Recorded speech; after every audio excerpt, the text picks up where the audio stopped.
Okay, so I'll call this meeting back to order. We have 9.4 is a direction request, potential service establishment for a proposed film permit program for some or all of the electoral areas.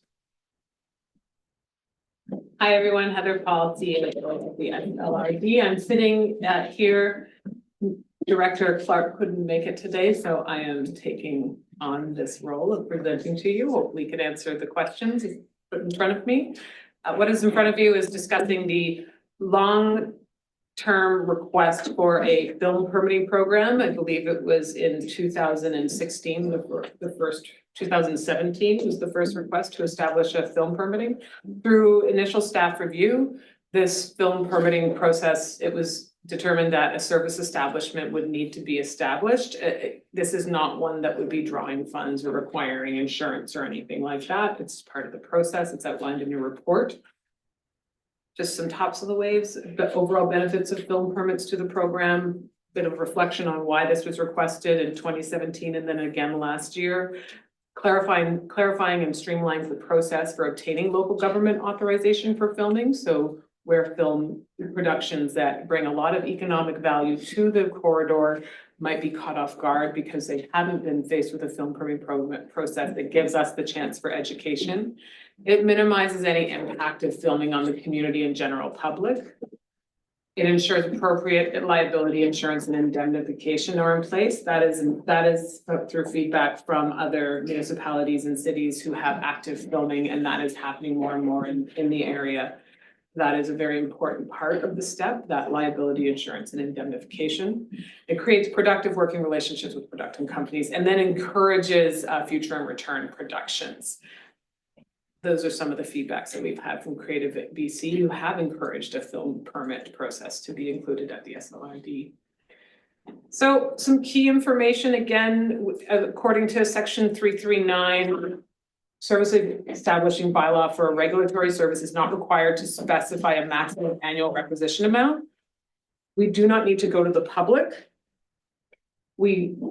The discretion to authorize participating area to be provided by the applicable elected area directors. So this film permitting process could be for all of the SLRD or specific areas, depending on the will of the board and the area directors.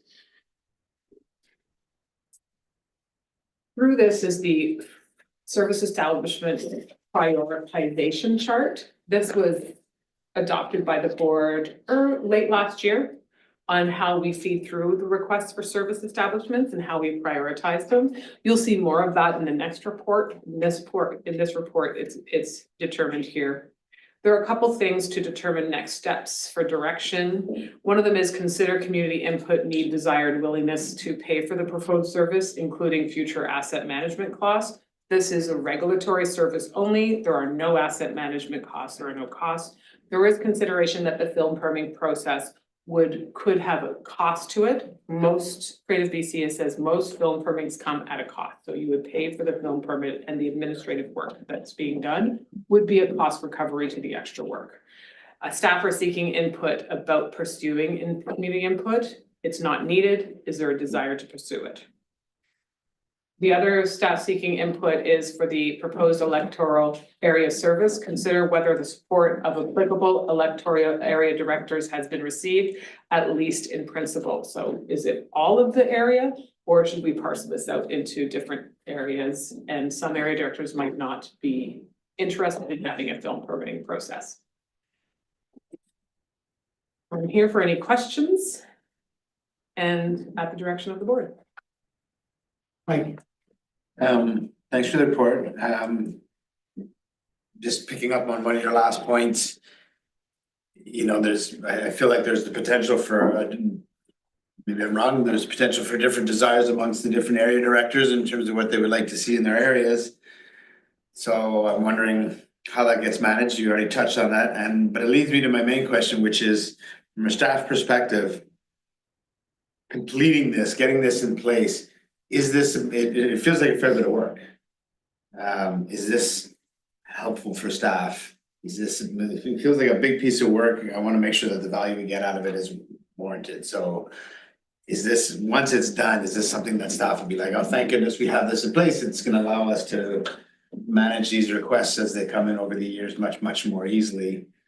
Or are we doing a whole bunch of work here for minimal results? Thank you. Good question. I believe that we've been faced with problems in the last 2 years, which have happened because we don't have a film permitting process. So the work in here, which is minimal compared to other service establishments where we need to go to the electoral, we need a vote. The work here would have some benefit. Also, long-term advocacy about film permitting, about temporary film structures that are happening on a provincial level. This will also support our readiness for that. And that would drive more economic opportunities to the corridor, seeing as a film-friendly organized regional district. So just to follow up, just trying to see how we and you prioritize this. It sounds like you see from staff perspective a fair bit of benefit in that this is worthwhile to put up on the work plan and get that. I do, yes. Yeah, cool. Thank you.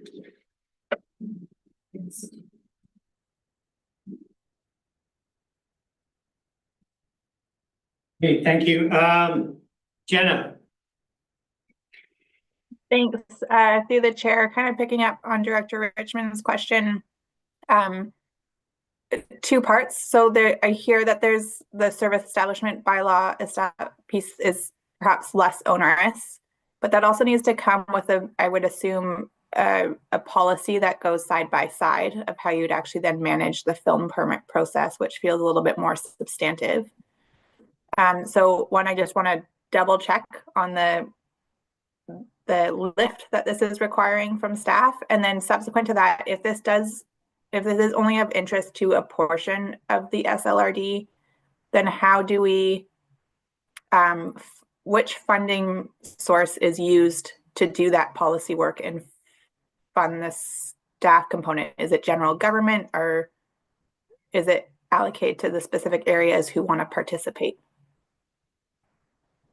Thank you. Our perspective is this would come out of staff work through general government. If we start parceling off all the work that staff does by area, the administrative burden would be incredible, and we believe it balances out in the end. So that it would be general staff work doing this. And can you repeat your first question?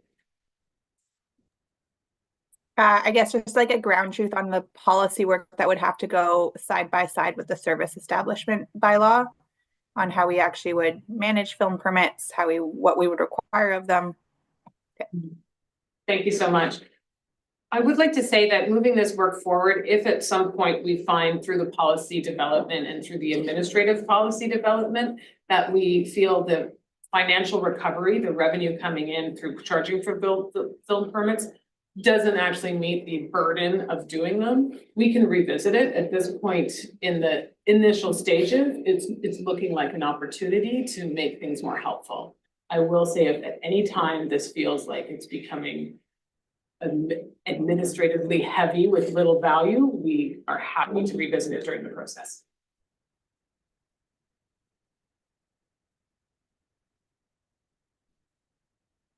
thank you. Tony, Yeah, and then Chris, and then Armin. I'd be interested to know the other electoral area directors, how strongly they feel about having a film policy permit system. I'm not in favor of it. And you'd have to do a lot of talking to convince me we needed it in Area D.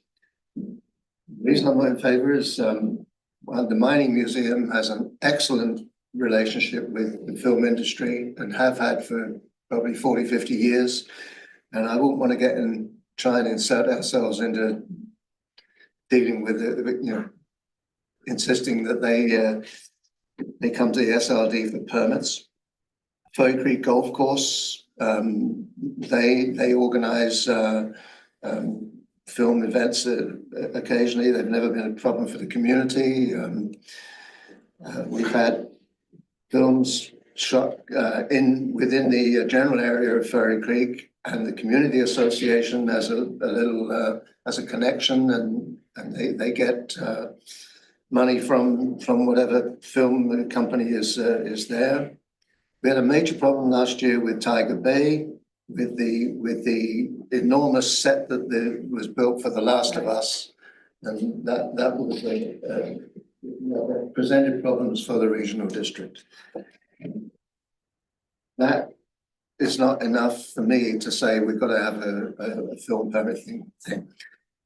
Sort of along with the problems that came with that, the Britannia Beach Community Association negotiated directly with the film company, and I'm not sure how much they received. $20,000. It was a significant amount of money for them. Through the chair, I'd just like to clarify that this is a request that started from a board resolution back in 2016. And so while there are a number of examples, I think we want to be careful with the ones that we are alluding to in an open meeting. Thank you. That's to discuss closed, just to discuss whether or not, just to clarify if we should be in. I'd make a motion to go in camera. Go in camera. Okay, move seconded, move second, right?